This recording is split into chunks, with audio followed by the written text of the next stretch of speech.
Recorded live in Balcatta, Western Australia, the hoon capital of the world, this is Talkin' Power.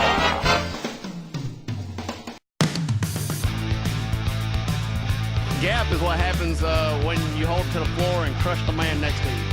There's space in between your back bumper and your front bumper. We, in the South, we refer to it as the gap band. Well, I think, Formula One is for grown-ups.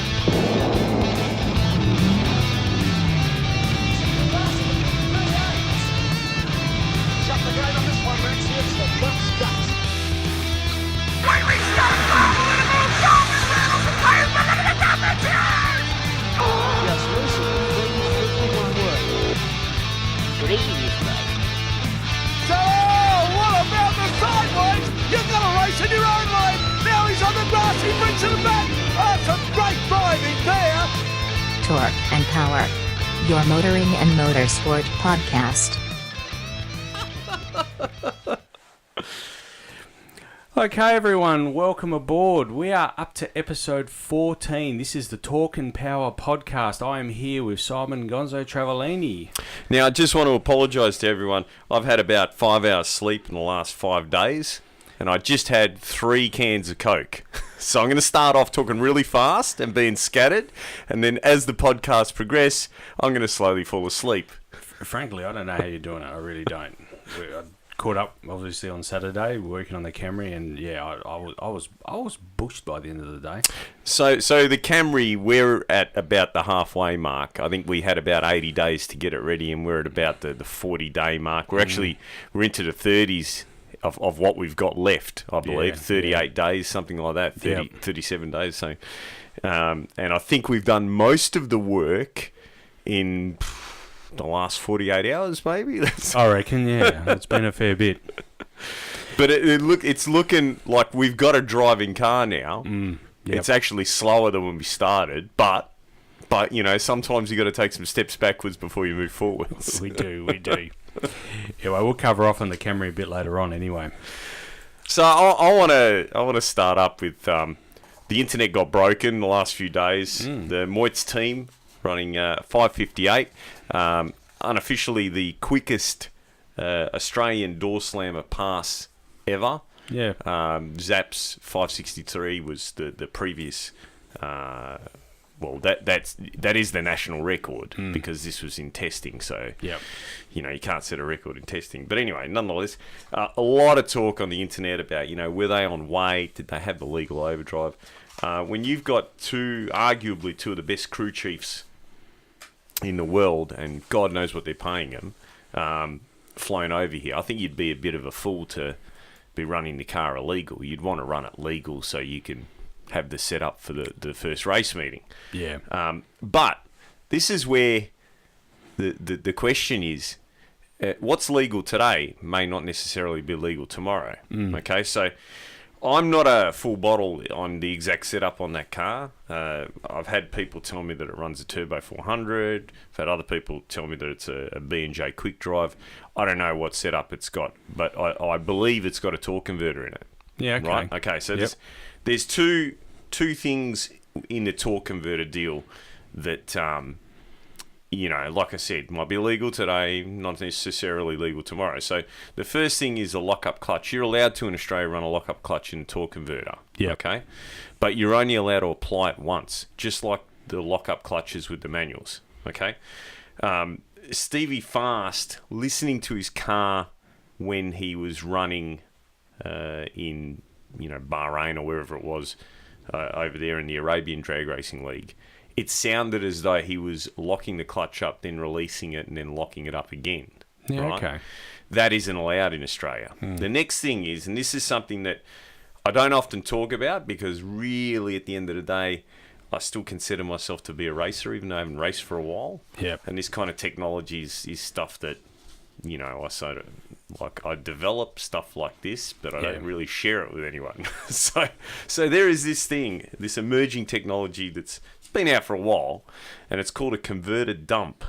Okay? Now, the way it works is it alters the flow in the converter circuit. And by altering the flow in the converter circuit, you also alter the pressure in the converter circuit, because flow and pressure are sort of interconnected. So by doing that, you can have an effect on the torque multiplication and also the stall speed of the converter. Okay? Now, let's say that you were altering that on the run. Now, I'm not going to say that the next level would be to somehow have the ability to alter that linked with the tyre speed. Oh, right? yeah. Okay, now I'm not saying that anyone's doing that, right? Either here or anywhere else in the world.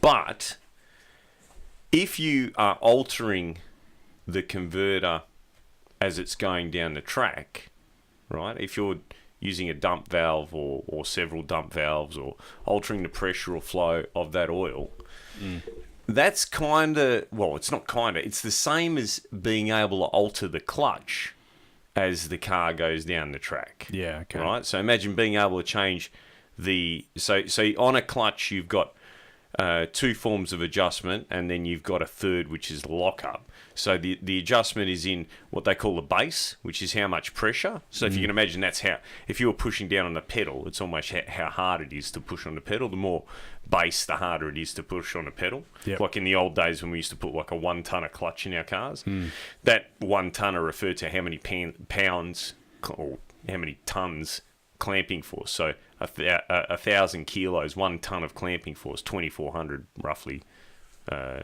or 2,204 pounds clamping force, right? So it's like, that's one adjustment, that's your base, and then you've got your centrifugal, which is the counterweights, right? So it's like being able to adjust that while you're going down the track. Now, I don't know if that would be, if the other races would kind of, you know, say, yeah, we're cool with that. You know what I mean? Yeah. Now, I'm not saying that they're doing that, right? I don't think there's anyone at Andra that would even understand a converter dump. Yeah. Let alone be able to police it. You know, I mean, I can look at the data and say, yeah, see that curve? It doesn't do that by itself, you know. But anyway, it's food for thought. So we've got that out of the way, right? we don't need to talk about that anymore. Gonskis. The next thing I want to talk about, right? All right. Did you want to talk licensing? Oh, yeah. You know, I nearly forgot about it. Okay, so we've been rabbiting on about the changes to VSB 14 and so on and so forth since, well, geez, it's been a few months now, and 180 kilowatt per tonne, etc., etc. Well, it turns out, Nick, that not just some, but a lot of the people at the Department of Transport, and this is at various levels of state government, this is, I felt quite humbled by this, to be honest, listen to our podcast. Does Rita listen? I don't know if Rita does, but I think Rita pays someone to listen and do notes, give her a summary. Okay. Probably while she has a coffee in the morning. I don't know. Anyway, so I was approached. He you know, let's just say he would prefer to remain anonymous. Yep. And I'm going to use journalistic privilege to not disclose any details on it. No, that's fair enough. But I was approached by one of the people. He said that, you know, I'll just kick it off by saying that he said that he thought a lot of what we said or say in the podcast was good and true, but he also said that a lot of it was ill-informed and incorrect, or you know, in layman's terms. Yeah. I think that may have been the actual word that he used, to be honest. Okay. But anyway, so the reason that all these changes are afoot, which was this is really what I wanted to talk about tonight. The reason that all these changes are happening is because of right? So what's happened is, I'm not going to disclose this guy's name. I don't even know this guy's name, to be perfectly honest. But we're just going to refer to him as okay? So this has put an application in to put an LSA engine in his early Commodore, right? I don't know what model it was, VK, VH, whatever it was, right? And it got knocked back. Now, the way, for those of you that don't know and haven't modified cars, the system that we had in place from when I started back in 1989 was that you were allowed to increase, like they figured out that, well, we've got to keep some sort of control on the power that we allow them to put in these cars, just so it looks good in the public eye, okay? So they used to say, well, you're allowed to increase the capacity by 50%, right? So a V6 Capri, which was a popular conversion, that had a 3-litre engine, so you could go to a 4.5 litre, which was a 289. Okay, so similarly, if you had a 202 Tirana, you could put a 253 in it, so like LCLJ. Okay, so that got reduced a while back to 25%, right? And then they had factors for if it was turbocharged or supercharged or whatever. So going by that 25% rule with a supercharger on the LSA engine, it doesn't fit in a Commodore that came out with a 5-litre, right? Under the 25% plus all the factors. So what this guy did was he kept reapplying with different engines, right? And he managed to get the application approved with an Audi turbocharged 4-litre V8. They rubber stamped it. Now, I've got to tell you, I've built an adapter to go from an Audi-based engine, right, to a turbo style, like Turbo 400 style transmission, okay? Not the easiest thing on the planet to do. Right. I can imagine. And whether you could fit one of those engines in a Commodore engine bay, I don't know. I mean, I'd have a crack, but it'll be interesting where it ends up, because it is designed to go in a car where it sits in front of the front axle. Yeah. Right? Because they're four-wheel drive, the Audis. So, anyway. So, he then took his approval and then all the ones that he's been knocked back on and took it to the Ombudsman, right?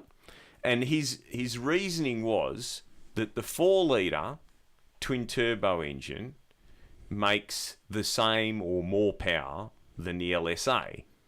So, thereby, by the government approving it, by the Department of Transport approving the 4-litre, they should theoretically be able to approve the LSA. This was based on horsepower. Yep. Right? But we never used to look at horsepower. We used to look at the capacity. And then if it was turbocharged or supercharged, we had a factor that we added into the capacity. So because of this one, they got, the Department of Transport got dragged over hot coals and told, you know, your system is broken. So they've had to go through the system again. So really, this is a case of one person spoiling it for everyone else, right? So nothing, from this person's perspective, nothing's really changing, okay? The 180 kilowatt per tonne reference is it's interesting because it's a scale that is going to change dependent on the age of the vehicle. Yeah, okay. Right? So what they've done is they've said, well, the most powerful power-to-weight ratio of this era is this. Then if you move to a more modern vehicle that has airbags, ABS, it moves to this, and so on and so forth. So in 2020, if something comes out that's got, you know, whatever, and the power-to-weight ratio is deemed to be higher, well, then the power-to-weight ratio application will be higher again. Yeah, okay. But before we get to this stage, there are two more things that are going to occur, okay? And this is where it's very important that if this affects you and you are going to modify a car or you have plans to in the future, you need to actually do something when this occurs, okay? So right now, it's getting reviewed internally, right? So all the people that are involved in it at a government level are all passing comment. Then it goes to the industry. Unfortunately, in Western Australia, they consider the MTA and the RAC to be the industry, which, you know, they're going to pass comment. Obviously, they're wowzers, and they're going to, especially an insurance company, like, what do you reckon an insurance company's going to say? Yeah. They're going to say, oh, we think it should be 5 kilowatt per tonne. Right? Yeah. So then the last stage, which is the important part for all of us, is that it goes to public comment. Now, this is the new system that the government's got in place. It's not just, you know, like the McGowan government, but it's that something happened along the way and they follow this process. Someone came along, some advisor, and said, you need to follow this process. So it goes through these 3 stages and then it gets put forward to legislation, right, with the recommendations. So those recommendations are made up of their own department, the industry, in this case RAC, MTA, and the public, right?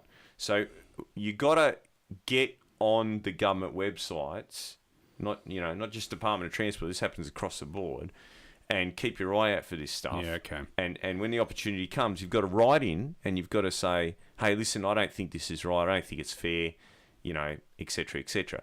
But it all made a lot more sense when this guy explained it to me, and I was grateful. You know, I said to him, mate, I'm really, really happy that you approached me.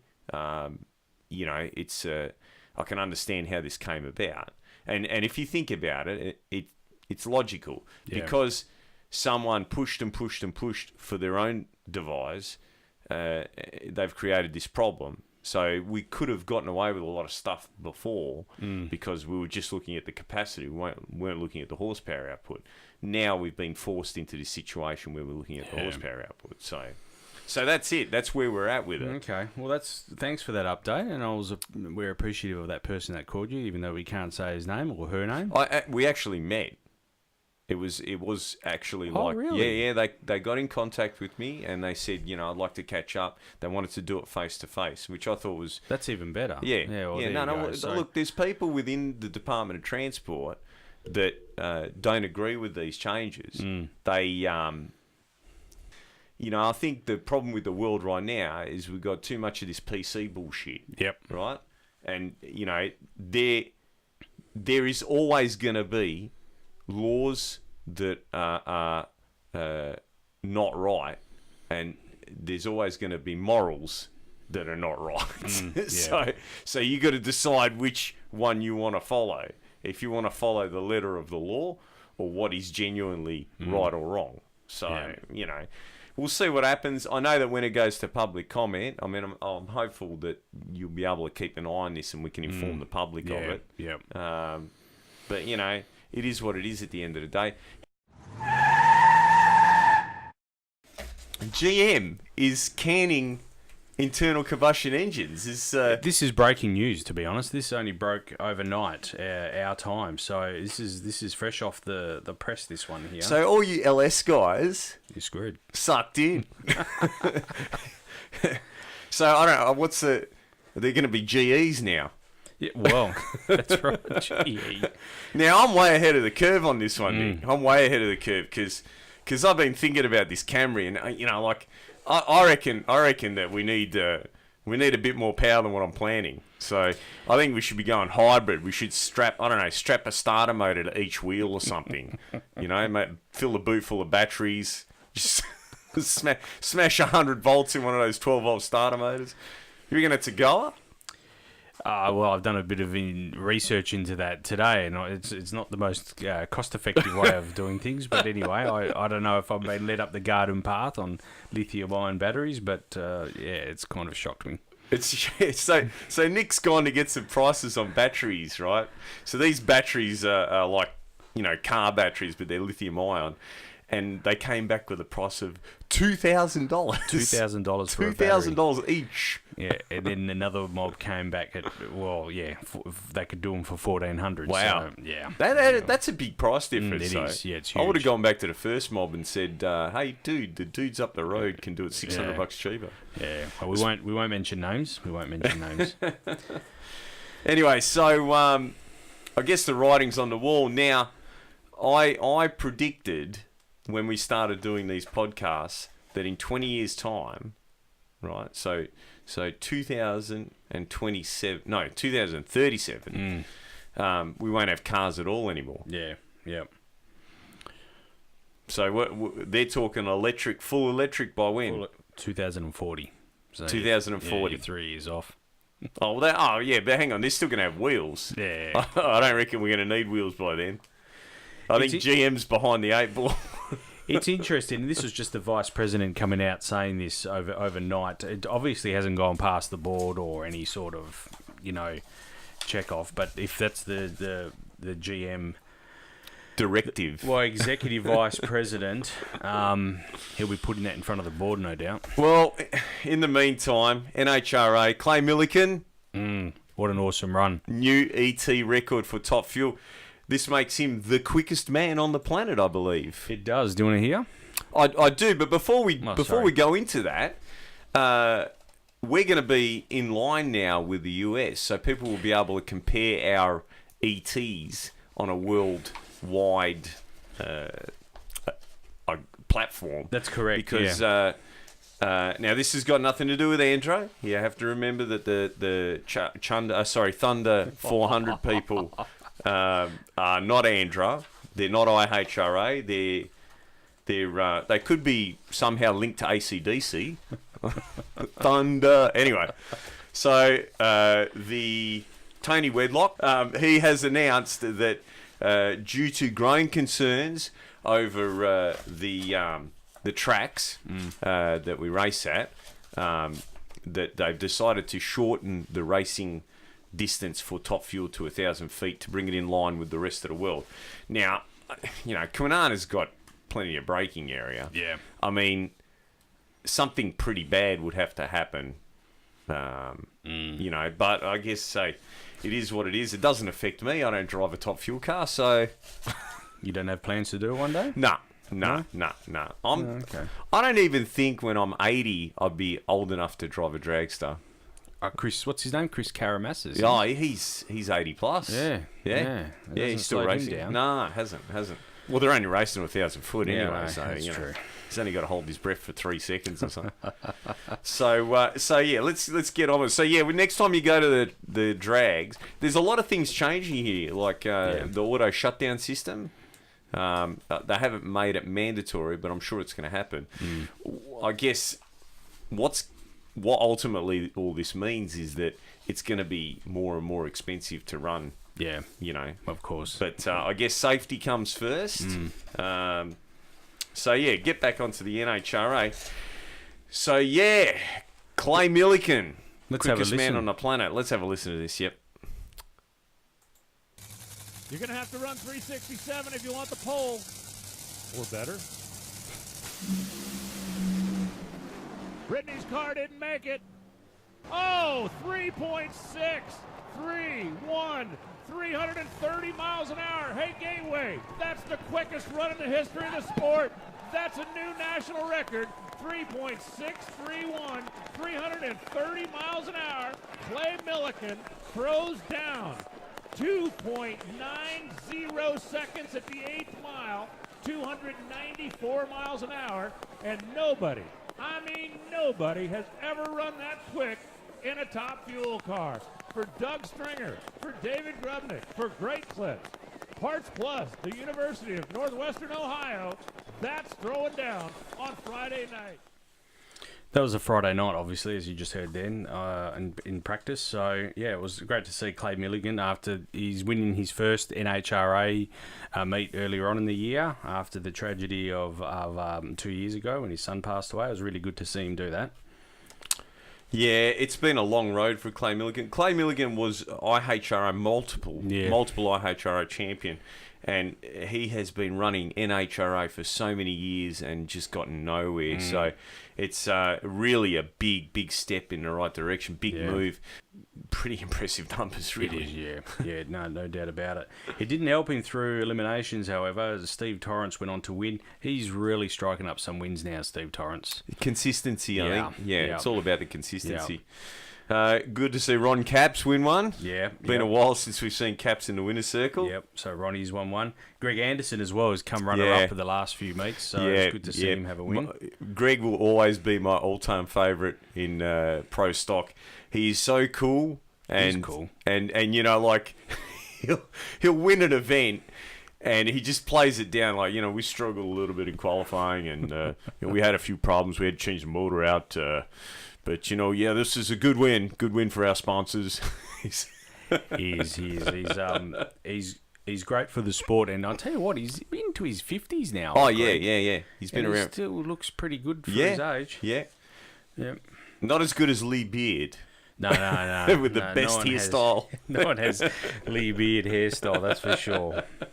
Anyway, let's get on to Pro Mod. So it was a good event in qualifying for the blower cars, but not so good after first round. No, it wasn't. It went awfully pear-shaped after first round. I mean, if you're a Mike Castellana fan, and I am, and also Stevie Fast, it was a disastrous first round, almost as bad as Kimi Räikkönen and Sebastian Vettel. Yeah, for Ferrari. Mike Castellana top qualified with a 571, and Steve Jackson was second with a 571, also with a 9. But unfortunately, Castellana wheel stood, touched the wall, got out of shape, and Stevie Fast, he cherried. He red lit, or the smallest of red light. Well, it's not the smallest of red lights, but he ran. You know how that red light was the fastest ET of the meet. Hell of a way to waste it. It is. Yeah. Anyway, so on the subject of Stevie Fast, the Killing Time Racing team, they've seemed to piss the duck off pretty bad, hey? Oh, yeah. I don't know exactly what happened, but it seems as though Steve Schuler, is that how you pronounce it? No, Phil Schuler. Sorry, Phil Schuler. But they call him Schuler. Schuler, yeah. Who's the crew chief on... one of the Schumacher cars now. Yeah. It was Tony's car. He tried to get into the event for free. Look, I think I don't know how much Duck is making of this as a bit of a stunt, but he was pretty pissed off this morning. He looked pretty pissed off. He looked pretty pissed off. Do you want to have a listen? Oh yeah. I could listen to this all day.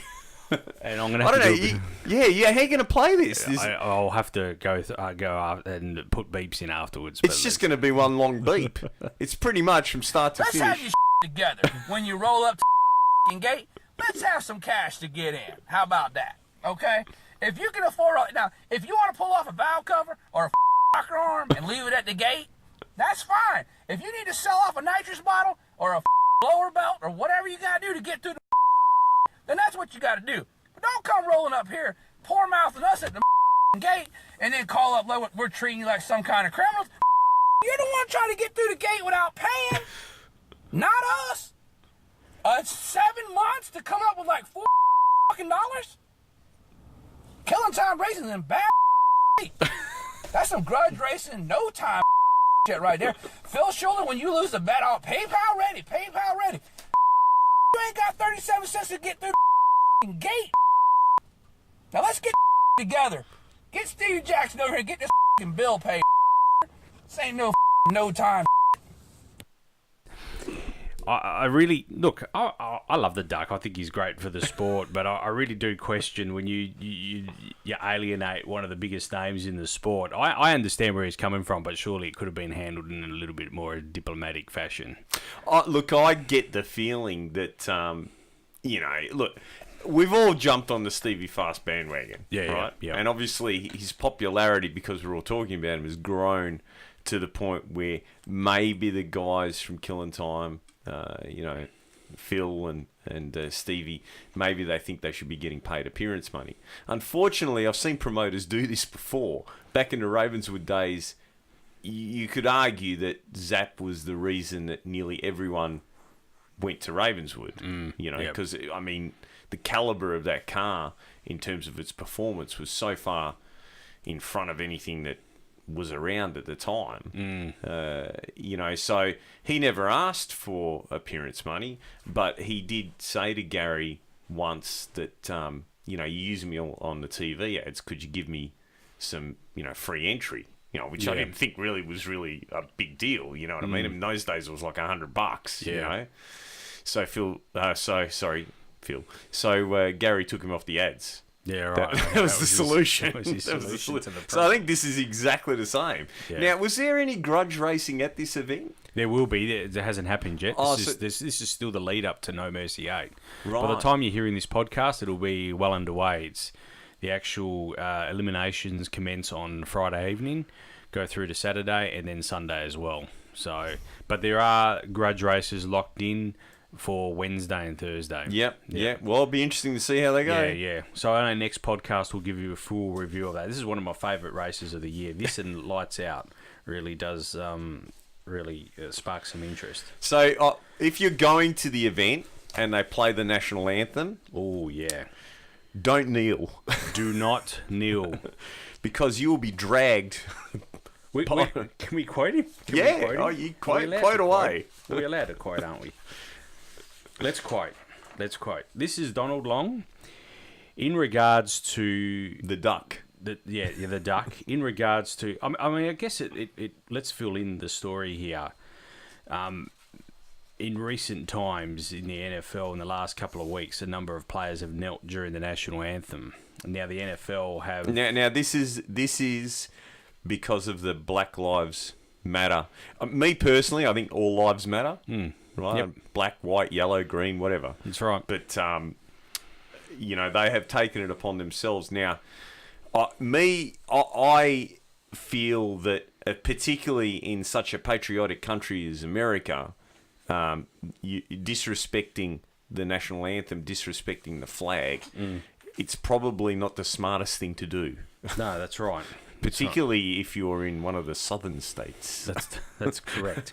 Now, for those that don't know, the No Mercy 8 is in South Georgia. That's actually at South Georgia Motorsport Park. It's pretty south. So I will quote the duck here. This is verbatim. If you kneel at the national anthem at No Mercy 8, we'll drag your beep ass out of the gate. Just remember, every American has the right to denounce their US citizenship and move. I say to get stepping. Promoters and track owners, anyone caught kneeling for the national anthem should be banned from every drag strip in the country. And then lastly, this was his last comment.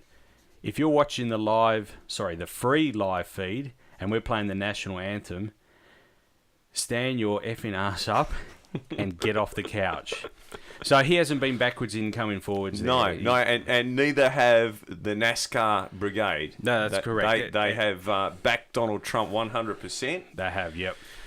So Richard Petty came out this week and said, anyone that don't stand... Now, this is verbatim, so my apologies, but anyone that don't stand up for the anthem ought to be out of the country, period.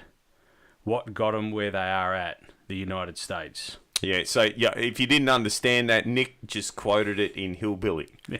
It's a dialect that they use in America. Richard Childress, he's an owner of another team. He was quoted as saying that anyone he's also a very, very rich person. He's extremely rich. The owner of another team. I'll get you a ride on a Greyhound bus. Anyone that works for me should respect the country we live in. So many people gave their lives for it. This is America. Yeah, this is true. And Penske team said it's an issue we've never faced and don't anticipate facing. So I don't know what that means, but I guess they have already told their team that they are to stand. Yeah. So Donald Trump actually came out and said earlier in the week that he was proud of NASCAR and its supporters and the fans. They don't put up with disrespecting our country and our flag. They said it loud and clear. So clearly they really got behind, NASCAR got behind Donald Trump, and so was the duck as well. Yeah, well, I understand the movement, and we've seen similar things here on the East Coast. Some of the police deaths were just unbelievable. Yep. Like that... the kid with the plastic knife that got gunned down on the beach. But it's not a reason to disrespect your country. No, that's You know right. what I mean? You want to disrespect the police. You've got an issue with them, but not the flag. No, that's right. Not the national anthem. So, yeah, it's. I think it's good. I'll be honest with you. I have had a bee in my bonnet about that whole kneeling thing.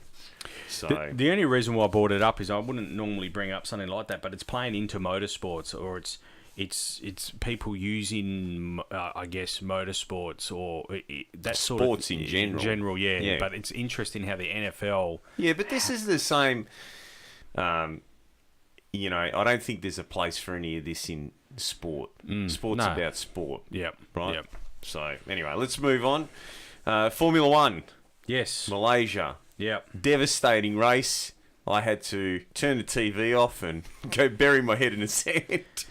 It's for Ferrari fans, myself included. It's basically the end. I think 2017 is cooked. It wasn't a good race for anyone, because if you wanted to see one of the Red Bull cars win, it'd be our main man Daniel Ricciardo. Yeah. You know, so you know, at the stripe, Verstappen probably ran the race of his career. He did, yeah. His 20th birthday, turned 20 that day, and he did. He ran the race of his life. I would, you know, he out-qualified Daniel as well. And he outmuscled Lewis by lap 4 and really showed him a clean set of hills, and Lewis wasn't really able to challenge. Nearly 13 seconds in front. Yeah, it's a substantial lead. Bit of an ego blow for old Lewis Stelline. Oh, would be. Yeah, no doubt. No doubt. And did he blame anything? Was he on the radio going, "My car, it's not fast enough. There's something wrong"? He did at the end of the race say that he didn't think they had the pace all weekend long. So, you know, I guess Was it the spinners that he had fitted?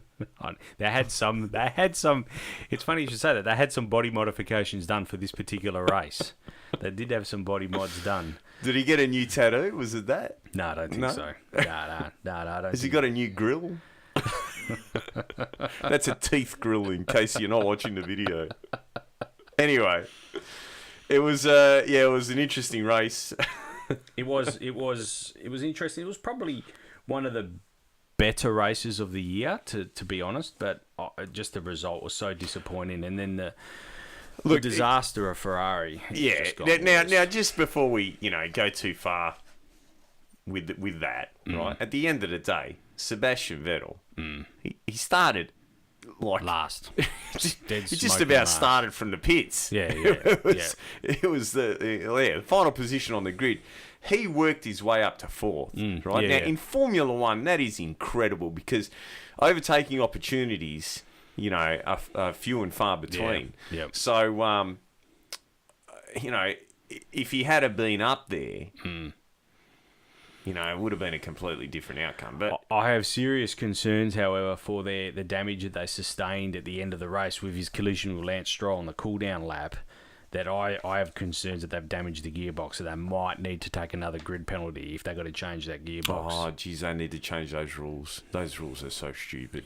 We've been complaining about it all season. Yeah, but I mean, there was a serious collision between him and Stroll. I'm not going to point the finger. I actually think Vettel was to blame, in my opinion, but Stroll's whacked him right at the end, on the cool-down lap, and it looked like some serious damage to the gearbox, and I reckon they're up to their maximum gearbox changes as well, so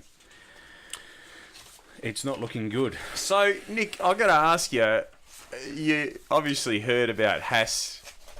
I don't know if this is legit or if I'm being led up the garden path here, but Haas, Gene Haas that is, or Haas, the Haas racing team, have invoiced, I'm going to read it out, the clerk of the course of the Sepang International Raceway circuit in Malaysia for damage sustained to their number 8 car, Roman Grosjean's car that is, due to a faulty track condition, loose drain cover during free practice 2 to be exact.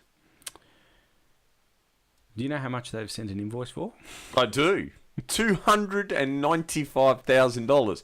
Now, I've got to say, Nick, that's probably about how much a wheel nut costs for one of those things.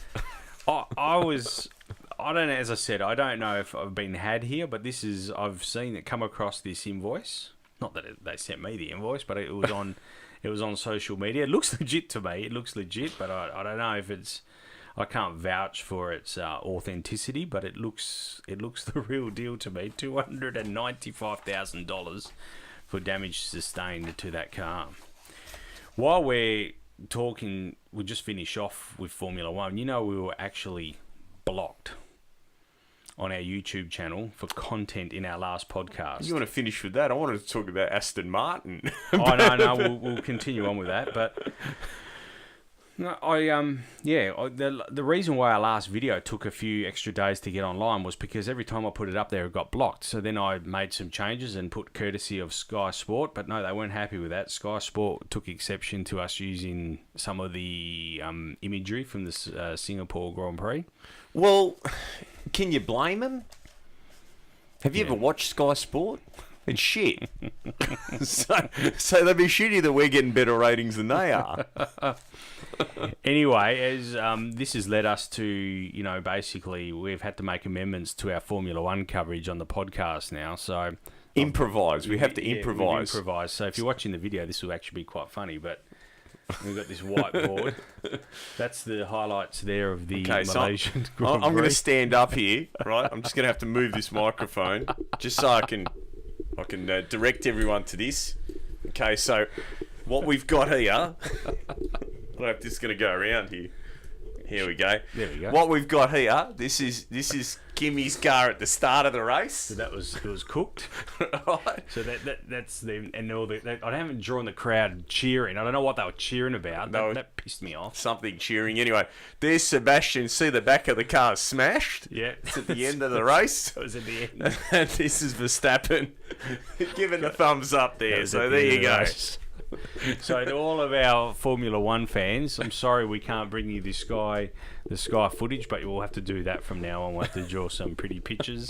I was going to get the kids to draw them, but I thought, no, I'll do that. I think the kids would have done a better job, to be honest. Look at that. That's terrible. That picture of Sebastian is shocking. It's still better than the Sky coverage, that's for sure. Make more sense from it. What do you want? Anyway, so Red Bull is partnering up with Aston Martin. Now, I thought this was going to be a little bit more substantial than what they've actually come forward with. It's just a naming rights thing. It's like you think they were going to get motors off of them? Well, I did. Yeah, because Aston's regarded like Ferrari as, yeah, sure. All right, so basically they've already had the badge on the car somewhere. Yeah, they have. Yeah. On the nose cone, on the wings. On the nose cone. Yeah, on the nose cone. There you go. And then apparently Red Bull was involved in designing the hypercar, the Aston Martin hypercar. Yeah. What do they call it? The Valkyrie. Yeah. It's quite a nice looking car, but as I said, I thought this has fallen short of what my expectations were. I was expecting an actual engine development from Aston Martin, but yeah, but Nick, those Formula One engines, right? They're all forms of motorsport. The engines are very, very specific to the application. Like, for example, a top fuel engine. Yeah. Okay, we've seen it happen where the teams like Schumacher, Force. They build their own engines. Yeah. Okay. The design's still, not really that different to a Brent Anderson or a TFX or I've forgotten the other guy's name now. Keith Black? No. Used to be the crew chief, Alan Johnson. Oh, Alan Johnson. Yeah, of course. But they buy the tooling, they buy the machines, the CNC machines, and they start producing them because I guess they burn through so many parts that it's cost effective. But the design of the engine is still based around that, Hemi. It's a very specific billet, etc., etc. So it's not really a matter of someone like Aston Martin saying we're going to build Formula One engines. It's a matter of someone gets a Formula One engine and copies it pretty much. Yeah. And then you've got all this energy regeneration and collection technology, which is probably where a bulk of the R&D effort goes into it now, because the actual engine itself doesn't really do a lot. I think the job of the engine these days is to tie the back of the chassis up with the gearbox that holds the rest of the suspension. It's kind of a link. No, yeah, you're right. Structural member. There you go. But I think we'll see more of that in Formula One. We've already seen it, like Tag Heuer and the watch branding being used as the engine name. But really, at the end of the day, it's just the branding exercise, isn't it? Well, really? you know what? The smart car, right? So smart stands for Swatch Mercedes Art, apparently. Yeah, okay. Right? So why doesn't Merc run Swatch motors? Oh, yeah. Eh? I can see. There you go. Yeah. You see where I'm going with this? I do. Anyway, Formula One. so that's Formula One done and dusted. Yep. So the next race, they're off to... Where are they off to? They're off to Japan, Suzuka.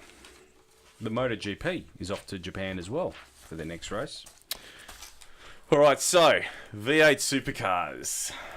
Yeah, not a hell of a lot to talk about. No, there is, Nick. There is. I didn't want to run with this one, but I think, yeah, all right. Yeah, let's run with it. All right, Let's do it. it's Red Bull, okay? It's not Red Bull bashing. It's unconfirmed that it's Red Bull, but we believe it's Red Red Bull won the Formula One. Now we're on to the V8 supercars. Yeah. Okay, so there's been some discussion about the harnesses, right, and their legality, right? So anyone that's ever used the twist lock style, I think they call them a cam lock. Is that the correct terminology?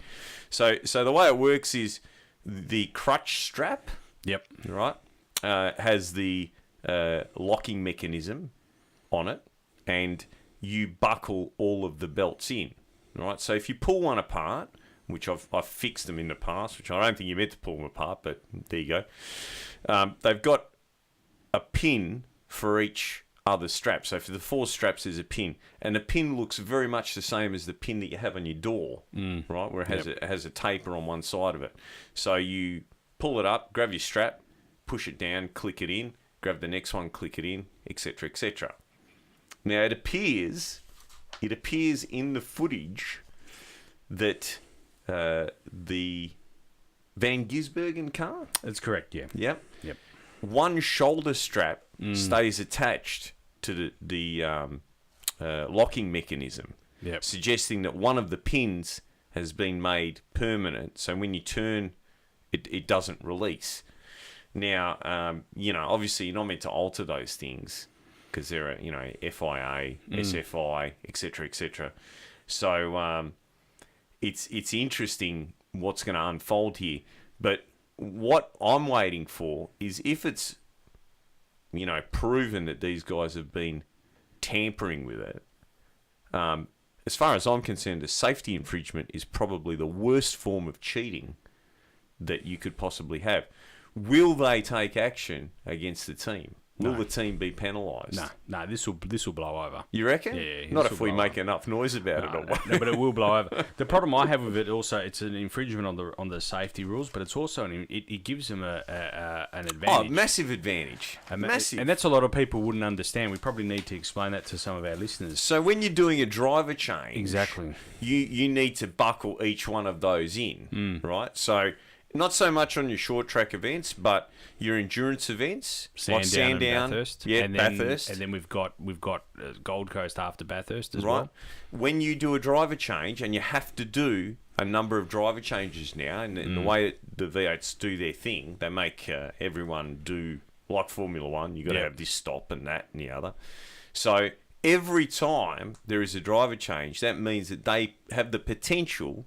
It may be 1/10 of a second, it may be 2/10, but I'll tell you what, for someone that's gotten in and out of, that's the thing with drag racing. Every time you do a lap, you get into that car and you get out of it. You don't go out and do 10 laps buckling up. Those bloody shoulder belts and where they end up when you take them off, right? It's a pain in the ass. So I can understand why they've done it, because you slide into the car, you put your arm through that because it's already attached, right? And you're good to go. But you need to slide your leg and your arm through. You know what I mean? So there's a bit of trickery. Getting back out, it's the same thing. So I can see where the safety issue is in this, and I can also see where there is a big advantage because you don't have to fumble around looking for that belt. Yeah. But, look, I hope that CAMs, if not the V8 supercars, because it all falls under CAMs. If anyone that didn't know that, all motor racing in this country has to be recognised by CAMs for it to be recognised by FIA, because FIA has given CAMs the power. Yep. So they control. That's why Andra is recognised by CAMs, and none of the other guys are. Yeah. Just, you know. So, yeah, hopefully CAMs will go, you know what, this is and give them a fine. Yeah. So, anyway. Yeah. The other interesting V8, I haven't got it on the notes, but there was announced today that V8 supercars will be going to South Australia next year at Talem's Bend Raceway. Oh, awesome. Yeah. Awesome. You know what? They showed some pictures of the joint. It's still got a way to go, so it's August next year.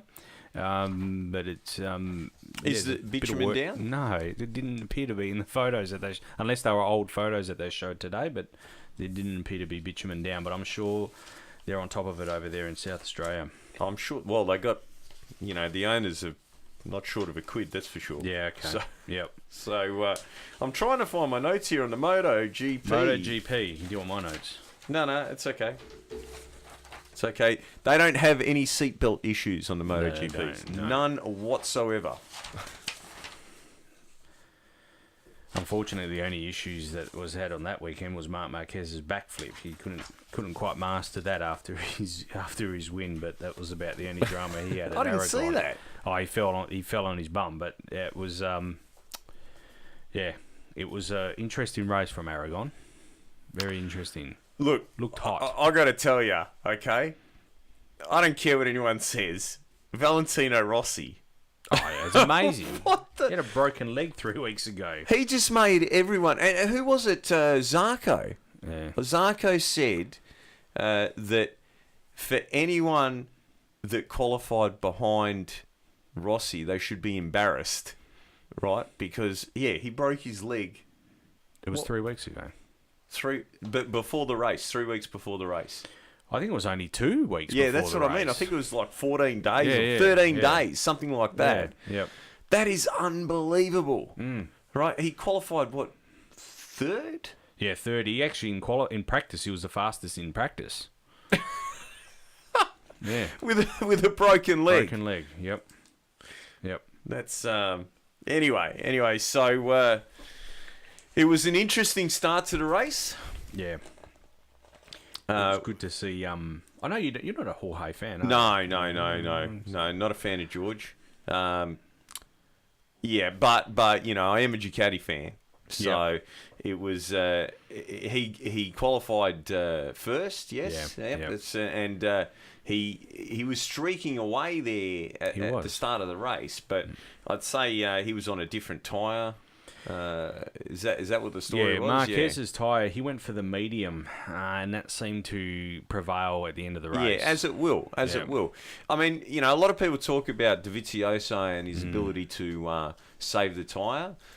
You noticed that earlier on this season, or the beginning of the season, Zarco would always get out, like basically crash bandicoot his way through everyone and run fast, but the tyre eventually goes off, and that's when not only are you going to be challenged by the other guys because their tyre's getting better, but your tyre's getting worse, so your ability to keep up, let alone challenge those guys, it disappears. So Marquez rode a good solid race, as we expect to see from him. He has matured so much. He's very confident. He's very patient, and he just chipped away, and there was a couple of times there where there was a few mistakes from a few different riders. There was an early mistake from Rossi where he ran wide, and anyway, so where they finished was Marquez first,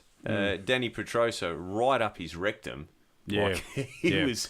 He had a good turn of events for him because Pedrosa, we were questioning him and his bike at the last race. He came almost dead smoking last, and he really responded to that challenge this week. He did, definitely.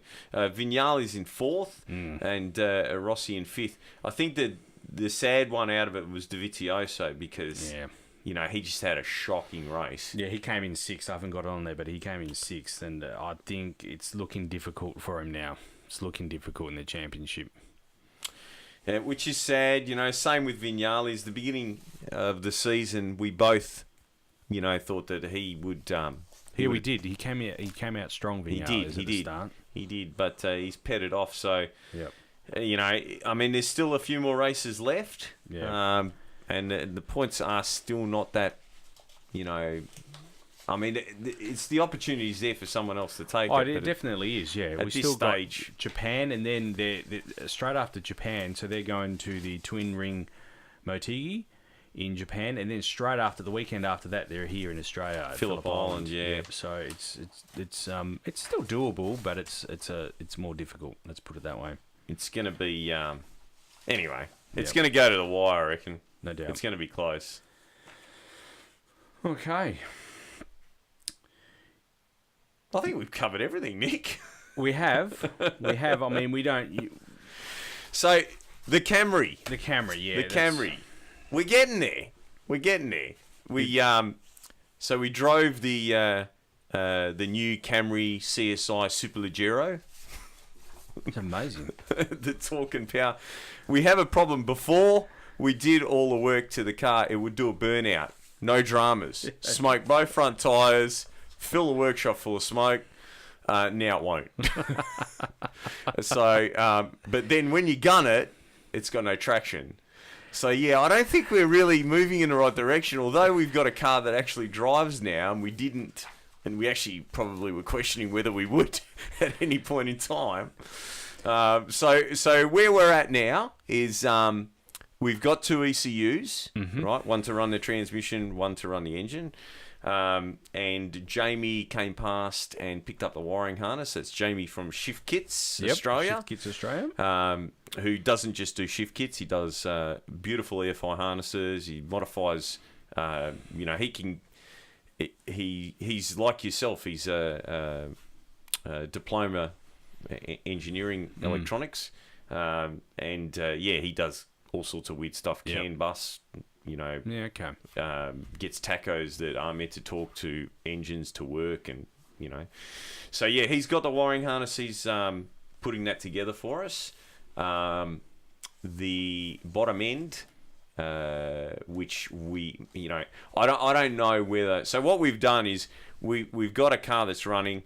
We've done the hot side, the cold side for the turbo, and it's ready to fit. And now I'm starting to look at, because we've got such a big traction problem with the NA. So what's it going to be like when it's boosted? It's going to be 10 times worse. So starting to look at what we can do to get to hook up. Stewie from WA Suspensions gave us a few bits and pieces to have a fiddle with to see whether I can get them to work. I don't know if I can. I had a look at it today and thought that's probably not going to work, but but I'm going to give it a crack. So anyone out there that wants to give us a hand, we're looking for a few things. Coilover conversions, like the threaded tube with the nuts, adjustable top strut mounts that I can modify. What else? Batteries. Lithium-ion batteries, like lots of them. Lots and lots and lots of them. Probably 12 of them if you got, and charges for them. So any battery suppliers that listen to the show that want to, maybe throw some batteries our way, we'd really appreciate it.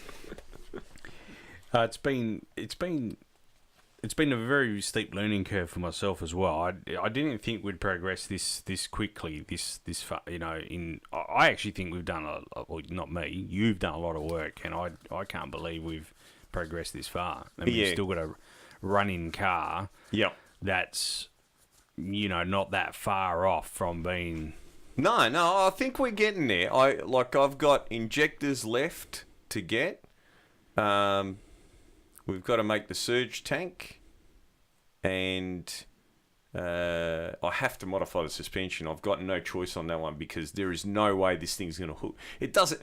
I cannot believe this thing does. Not that we've been out on the road and done this, but this thing does power burnouts that rival my old And it's Capri or Cortina. and it's naturally You aspirated. imagine what it's still. going to be like with Boost. we haven't put the turbo part of it over to that car yet, so it's quite incredible. Yeah. So we just got to suck it and see how we go. Do you watch Marty and Moog at all? You haven't watched Mighty Car Mods?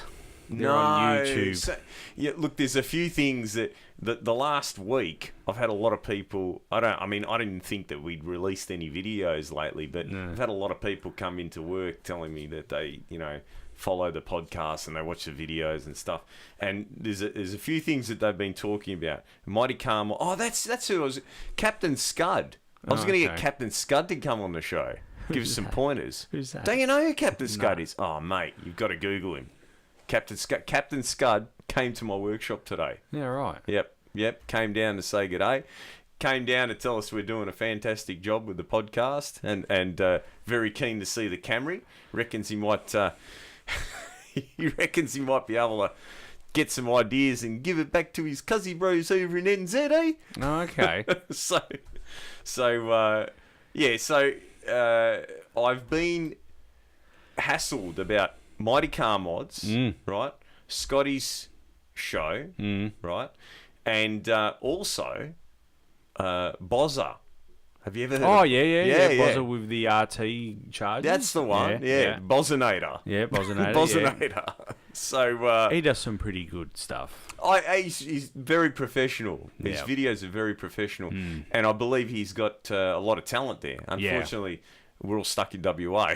Yeah. where the movie industry is going nowhere. But no, I watched Mighty Car Mods last night actually on YouTube, and I these guys are they're funny. They're much funnier than myself, but they built a Toyota Cresta. Now I didn't know what a Cresta was, but it's a variation of a Cressida from the 80s. They imported it from Japan. Yeah. But that's rear drive. Yeah, rear drive. Yeah, now listen to been this. there and done that, Nick. Rear drive. They've put a ladder bar in the back end of it. Radials. It's got a 4-link in it. Oh, maybe they're IRS, those ones. No, this one was an IRS version. They put a ladder bar in the back, 9-inch. Put a BA XR6 turbo motor in it. Really? Yeah. Wouldn't you put a 2J in it? Nah. They put a Ford XR6 motor in it. And well, at least they didn't put an LS in it. They got it to run 990s. Is that fast? I thought it was not too bad, really. Yeah, I thought it was okay. Rob's got, stocky FGs that weigh 10,000 pounds more running. Yeah. You probably. They cut a lot out of this car. In saying that, they cut a lot. A lot. There was not much left of it, but yeah. Maybe it was a stock 4-litre. No, it wasn't stock. No. The guys, the roadkill guys, are a bit like that. Some of the stuff, I think they're really funny and it's a really cool show. But some of the stuff, you look at it and go, "Is that as quick as it went?" I think they say that as well. But I think there is acknowledging of their failures as much as anyone else is. Whenever I see stuff like that, right, it always brings me back to the V8 supercars deciding to make the Ute series turbo diesel. It's like, you know what I mean? Wow, that car runs 15 standard and you guys managed to get it to run 18s. That's pretty impressive. You took V8 Utes and replaced them with 4-wheel drive looking 2-wheel drive turbo diesel Utes. That was a good move. I'm sure that's going to get a great following. So I'm waiting to see the VW. I don't know if I pronounce this correctly. Tow-rag? Is that how you say it? No, it's not. That's called Amarok. Oh, that's Amarok. That's not a tow-rag. No, tow-rag is different. The tow-rag is a wagon, whereas the Amarok is the Ute version. There you go. You learn something new every day. Yeah, there you go. Leave it to me, eh?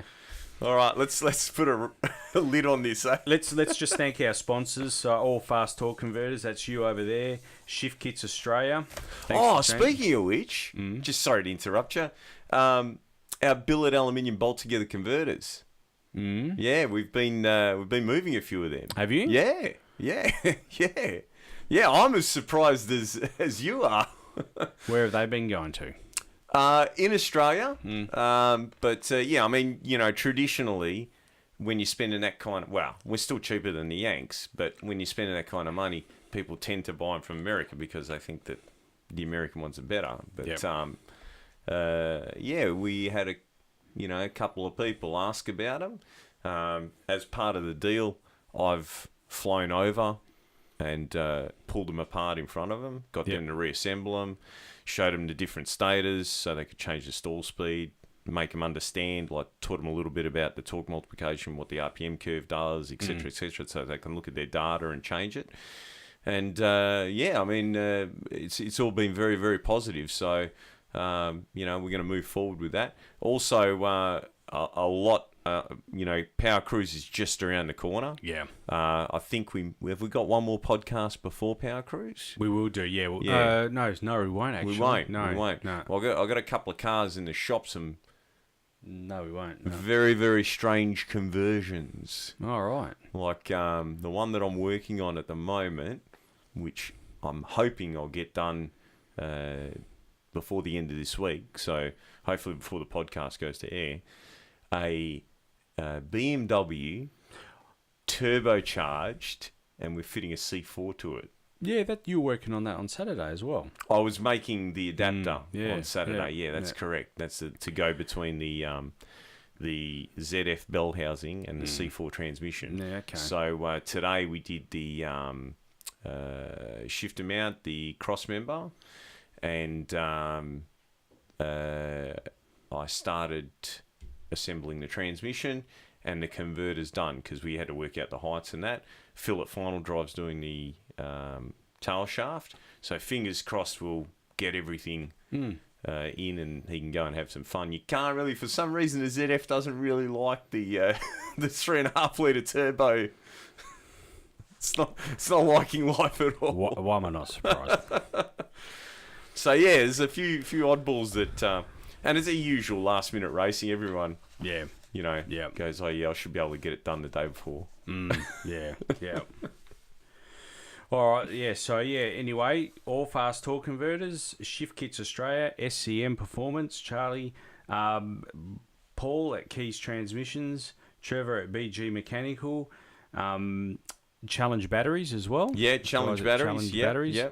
And Mick at Overboost has been helping us out with some bits and pieces. Yep.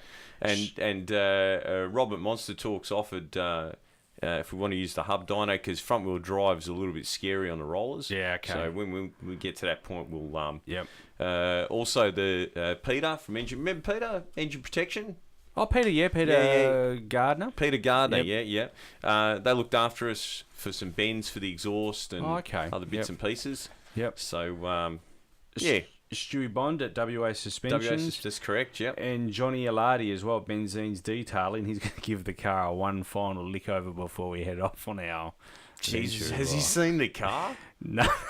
Because you know what? I'm telling you now, if he gets that car clean, he will officially be our biggest sponsor. Because I reckon if you drop that off, at a detailer, the bill would be more than all of the cars that we've bought. Anyway, Johnny's come on board as well. He wanted to help Johnny, out. you don't know what you've gotten yourself into, mate. You do not know what we've... Johnny, I'll give it a wash before. I'll just give it a hose over before I drop it off. So the other thing is anyone that does vinyl wrap or wants to throw in some vinyl wrap, we're thinking about putting a little bit of a stunt on the boys there over east. So if you're keen, let us know. No, that'd be good. That'd be good. All right, well, it's time to go, Nick. It is time to go.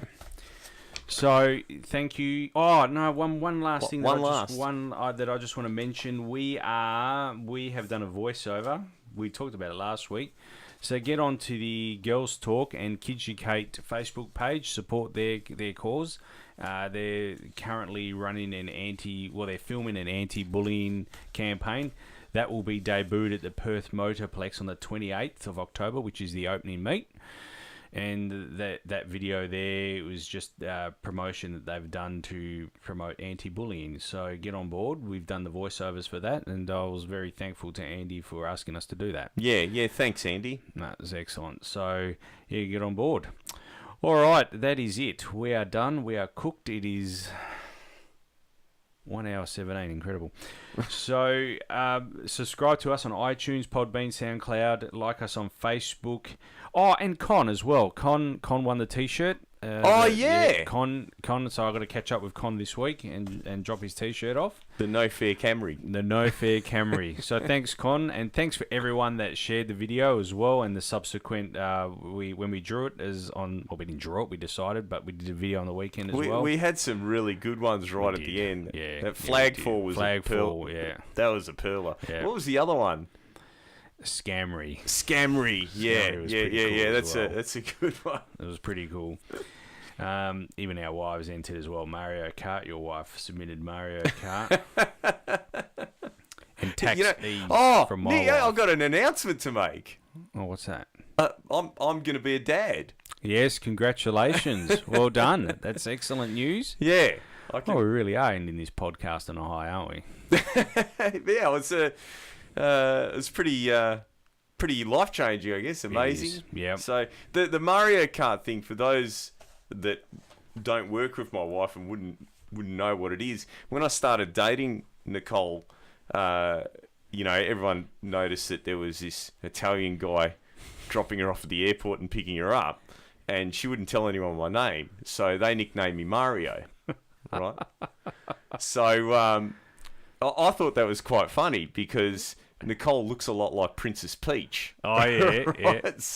So the whole Mario Kart thing, because at the end of Mario Kart, if you win, which I've finished Mario Kart, of course, who hasn't, you get to kiss Princess Peach. Yeah, right, okay. So there you go. That's where she would have got Mario Kart from. No, that's excellent news. I mean, you told me a few weeks ago, but that's excellent. Am I allowed to say that? What's that? You told me a few weeks ago? Yeah, you can tell whatever you want. So, no, that is excellent news. So, that's really good. Yeah, I'm pretty happy. Oh, I bet you are. So, life will change. It doesn't change. It does a little bit, but it's for the better. Well, I don't sleep anyway. Yeah, so I know. It's not going to make it different. The only thing is I haven't figured out how I'm going to breastfeed the kid. I'm going to be waking her up. Nicole, get up. That's it. All right, on that note, thanks, guys. Thanks for tuning in. See you on the street.